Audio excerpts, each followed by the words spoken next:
Good morning mga kamakasya. Andito ko ngayon sa aking liit farm. Ayan ang gulayin ko. Gulayin sa likod ng bahay ko mga kamakasya. Ayan na. Ito ang aking kusina. Dirty kitchen ko yan. Ito naman ang gulayin. Ngayon, nakaharvest na naman ako. Nagtitinda naman sa makrasya. Ayan na.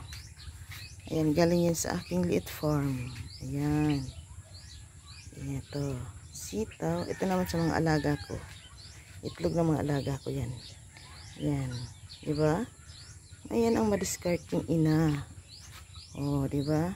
Kasi yung mga anak ko hindi kumakain ng gulay. Yung pira niyan ay iipunin ko. Ibibili ko na kung ulam nila. Ayan.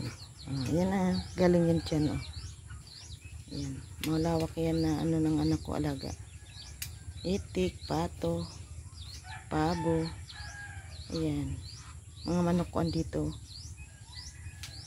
Thanks mga kamakrasya.